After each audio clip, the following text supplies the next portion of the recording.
উমর রাদিয়াল্লাহু তাআলা আনহুর কাছে এক খ্রিস্টান প্রশ্ন করলেন। উমর রাদিয়াল্লাহু তাআলা আনহুকে ডাক দিয়ে বলতেছে, ওমর,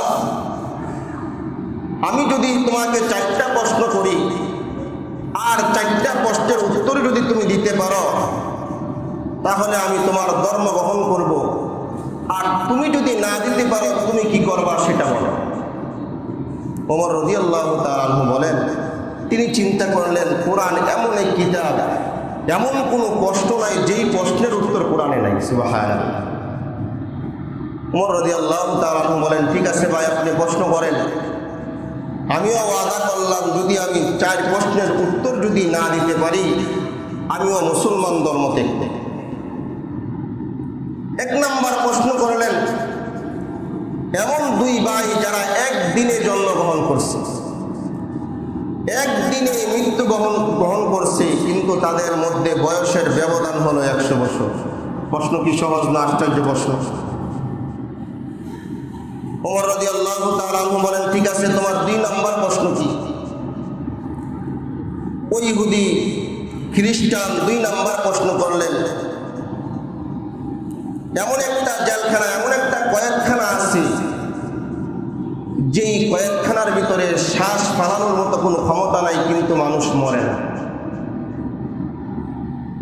ওমর রাদিয়াল্লাহু তাআলা আনহু বলেন, 3 নম্বর প্রশ্নটা বলো। ওই খ্রিস্টান বলতেছে, 3 নম্বর প্রশ্ন হলো,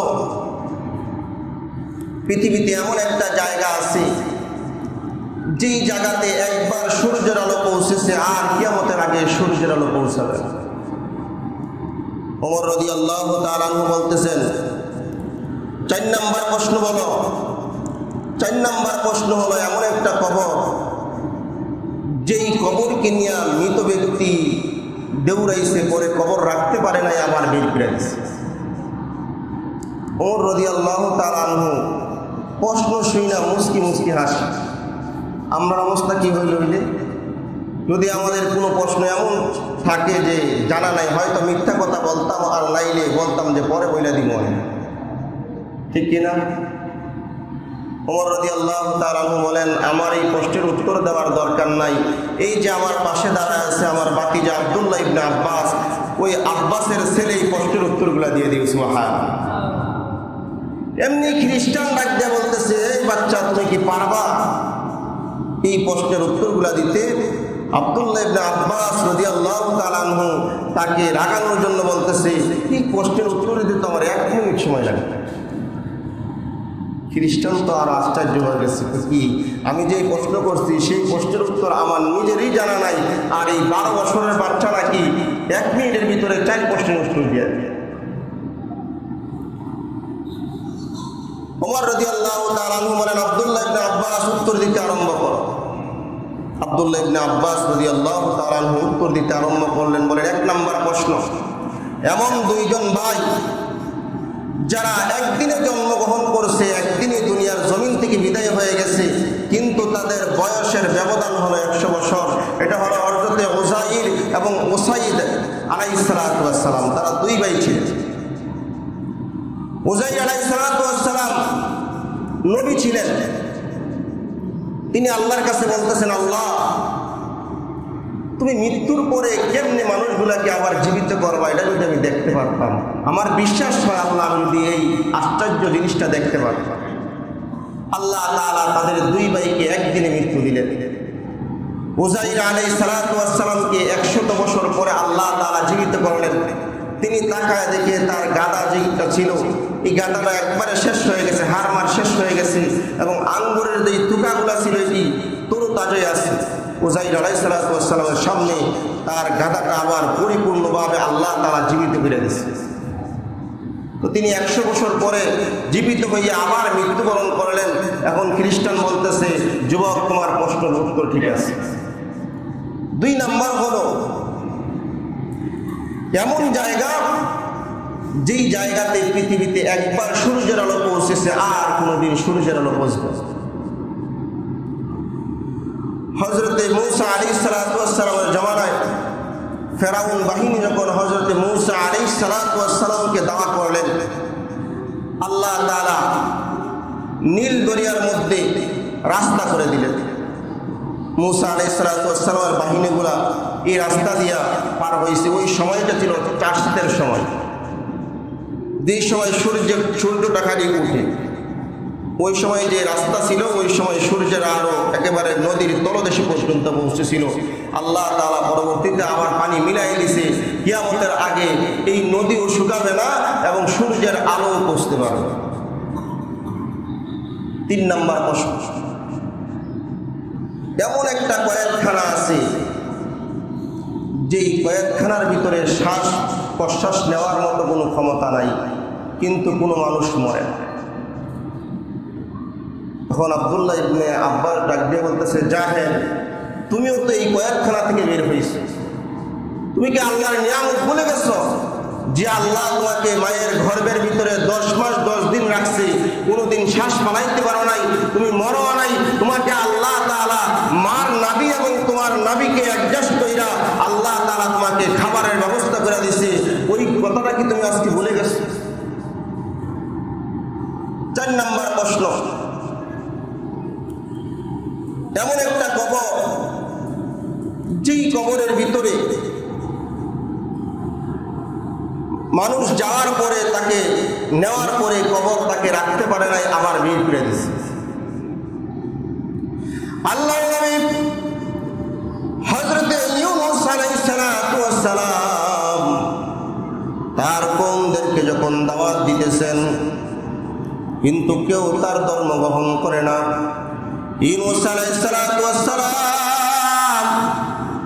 আল্লাহর কাছে দোয়া করলেন, আল্লাহ, দাওয়াত দিতেছি, তারা তো তোমাকে মানে না, আমাকে নবী বলে স্বীকার করে না। আল্লাহ, আমি পালিয়ে যাই, আমি এই সমাজে থাকতে পারবো না। আল্লাহর পয়গম্বর ইউনূস আলাইহিস সালাম যখন পলায়ন করলেন, জাহাজে গিয়ে উঠলেন। জাহাজে উঠতে দেরি হয়েছে, জাহাজ ঝড় তুফানের কারণে হেলতেছে, দুলতেছে, নড়াচড়া করতেছে। সমস্ত মানুষেরা ডাকতে বলতেছে, কে রে? এই জাহাজের ভিতরে মনে হয় এমন কোনো ব্যক্তি আসছে যে নাকি মালিকের অনুমতি ছাড়া জাহাজে চলে আসছে। ইউনূস আলাইহিস সালাম এই কথা শোনার সঙ্গে সঙ্গে তার ব্রেনের ভিতরে আঘাত করছে, হায় রে, আমি তো এমন গোলাম, আমার মালিক রব থেকে অনুমতি না নিয়া আমি এই পালানোর জন্য জাহাজের মধ্যে উঠে ফেলেছি। ইউনূস আলাইহিস সালাম ডাক দিয়ে বলে, আমি এমন গোলাম যে মালিকের অপেক্ষা করি নাই, মালিকের অনুমতি ছাড়া এখানে চলে আসছি। সমস্ত মানুষগুলা বলে, না না, তুমি তো একজন আল্লাহর পয়গম্বর, তুমি কোনোদিন মালিকের অবাধ্য হতে পারো না। ইউনূস বলেন, না না, আমি মালিকের অবাধ্য গোলাম, আমি মালিকের অনুমতি নেই নাই। সমস্ত মানুষগুলো লটারির ব্যবস্থা করে দিয়েছে। প্রথমবার হযরত ইউনূস আলাইহিস সালামের নাম উঠে গেল, দ্বিতীয়বার ইউনূস আলাইহিস সালামের নাম উঠে গেল, তৃতীয়বার ইউনূস আলাইহিস সালামের নাম যখন উঠে গেল, সমস্ত মানুষ বুঝে ফেলেছে ইউনূস আলাইহিস সালাম আল্লাহর অপেক্ষা না করে তিনি চলে আসছেন, এটাই তার অন্যায় হয়ে গেছে। ইউনূস পয়গম্বরকে সাগরে ফেলে দেওয়া হয়েছে। আল্লাহ তাআলা সাগরের তলদেশ থেকে একটা বড় মাছকে অর্ডার দিলেন, মাছ ওই যে তাকায় দেখো আমার পয়গম্বর ইউনূস আলাইহিস সালাম, তাকে অপরাধের কারণে নদীতে ফেলে দেওয়া হয়েছে। তাকে যেন কোনো মাছ না খেতে পারে, তাকে যেন কেউ আক্রমণ করতে না পারে, তার শরীরে যেন কোনো মাছ আঘাত না করতে পারে, তোমার পেটের ভিতরে সংরক্ষণ করে রেখে দাও। ইউনূস আলাইহিস সালামকে একটা বড় মাছ গিলে ফেলেছে। গিলে ফেলার পরে সাগরের তলে সে ঘোরাঘুরি করতেছে। এমনি হঠাৎ করে ইউনূস আলাইহিস সালাম তিনি শুনতে পাইতেছেন কে যেন এই সাগরের তলে দেশের মধ্যে আল্লাহর নামগুলো জপতেছে, কে যেন বলতেছে সুবহানাল্লাহ, আলহামদুলিল্লাহ, আল্লাহু আকবার। ইউনূস আলাইহিস সালাম আল্লাহকে ডাক দিয়ে বলতেছেন, আল্লাহ, এই সাগরের তলদেশে কে তোমার নাম জপতেছে? আল্লাহ তাআলা বলেন, পৃথিবীর এমন কোনো জায়গা নাই, এমন কোনো মাখলুক নাই যে আমি আল্লাহর তাসবিহ করে না।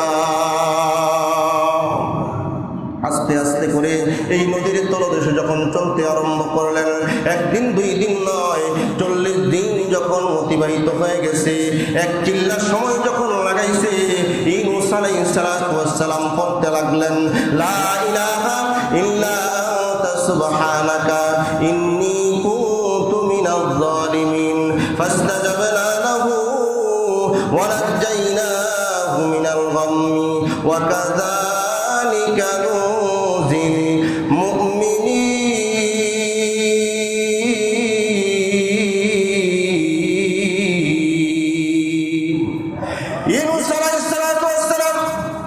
যখন দোয়া করতে লাগলেন, তার নিজের অপরাধগুলো যখন আল্লাহর কাছে তুলে ধরলেন, নিজে যখন সাহায্য চাইতেছেন, আল্লাহ তাআলা মাছকে অর্ডার দিলেন, মাছ রে আমার ইউনুসকে যদি এই নদীর তলদেশে যদি ছেড়ে দাও, আমার ইউনুস বাঁচতে পারবে না, শ্বাস বন্ধ হয়ে আমার ইউনুস মারা যাবে, আমার ইউনুসকে সাগরের পাড়ে লাগায় দাও।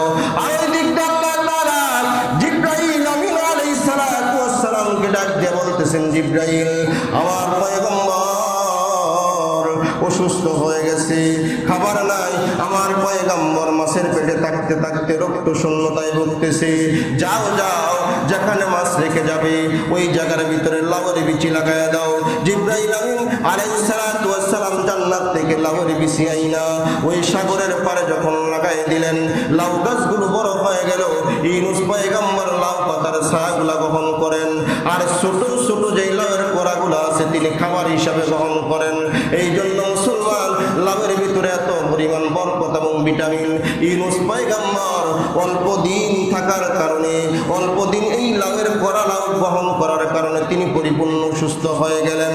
এই কথা যখন বললেন, ওই খ্রিস্টান থর থর থর থর করে কাঁপতে আরম্ভ করলেন। আর আব্দুল্লাহ ইবনে আব্বাস ডাক দিয়ে বলে, খ্রিস্টান তোমার কি আর কোনো প্রশ্ন আসেনি আমাকে করবা? আমার কোরআন এমন এক কোরআন যেটা 100 বছর 200 বছর নয়, পৃথিবীর শুরু থেকে কিয়ামত পর্যন্ত হাজার হাজার বছরের প্রশ্নের উত্তর আল্লাহ আমার কোরআনে দিয়ে দিছে।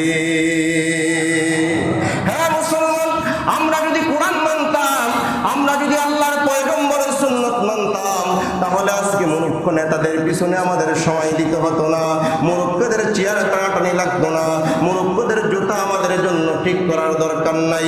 যেদিন থেকে মুসলমান আল্লাহর কোরআন থেকে সরে গেছে, আল্লাহর রাসূলের আদর্শ থেকে সরে গেছে, আল্লাহ তাআলার গজব ওই দিন থেকে মুসলমানদের উপরে অর্পিত হইতে আরম্ভ করলো।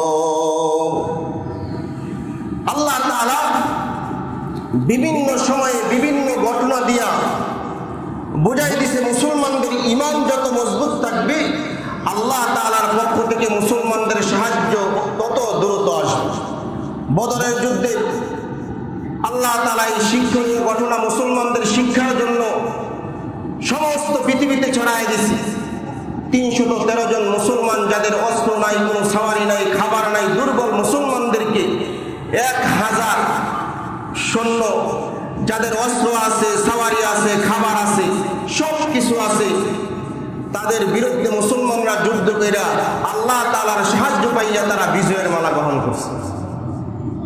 এটা দ্বারা বুঝতে হবে মুসলমান অস্ত্রের বলে কোনোদিন বিজয় লাভ করতে পারবে না। যেদিন আল্লাহর পক্ষ থেকে সাহায্য আসবে, সমস্ত ইহুদি খ্রিস্টানরা যদি মিলে যায়, সমস্ত লাল কুত্তার দলেরা যদি মিলে যায়, মুসলমানদের শরীর থেকে একটা পশম পর্যন্ত তারা উঠাইতে পারবে না।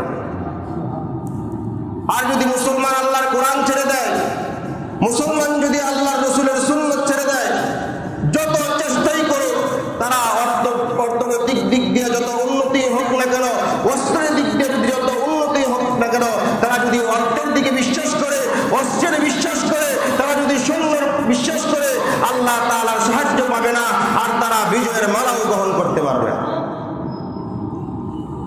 এটাই মুসলমানদের বিশ্বাস, আল্লাহ আমাকে সাহায্য করবে। আল্লাহর সাহায্য যেদিন আসবে, ওই দিন থেকে আমরা শান্তিতে থাকতে পারবো। এর ছাড়া টাকা পয়সা, অস্ত্র, ক্ষমতা আমাদেরকে শান্তিতে রাখতে পারবে না। এই বিশ্বাস আজকে মুসলমানদের ভিতরে আছে নাই? যদি এই বিশ্বাস থাকতো তাহলে এই কথা মুসলমানদের জবান দিয়ে কোনোদিন বের হইতো না, আমার ঘরে চাউল আছে আমি রোজা রাখবো কেন? এমন লোক আসেনি আপনাদের সমাজে? নাই সমাজে? অবশ্যই আছে, অনেক লোক আছে। আল্লাহ তাআলা আমাদের সকলকে আল্লাহর ভয় নিয়ে চলার মতো তৌফিক দান করুক। বাকি জিন্দিগিটা যেন আল্লাহর কোরআন রসুলের সুন্নত মোতাবেক হায়াতের জিন্দিগিটা কাটাইতে পারি। আল্লাহ তাআলা আমাদের সকলকে তৌফিক দান করো। আর আজকে পবিত্র মাহে রমজানের শেষ জুমাতে আমরা ওয়াদা করি, যেভাবে রমজানটাকে মসজিদে আইসা 5 ওয়াক্ত নামাজ আদায় করে কাটাইছি, আল্লাহ যেন বাকি হায়াতের জিন্দিগিটা আমাদেরকে মসজিদে 5 ওয়াক্ত নামাজ পড়ার তৌফিক দান করে। সকলে বলে আমিন। আসবেন তো মসজিদে? মুহতারাম হাজিরিন, মসজিদে না আসলে কিন্তু আল্লাহর কোনো লস নাই। আল্লাহর লস আছে?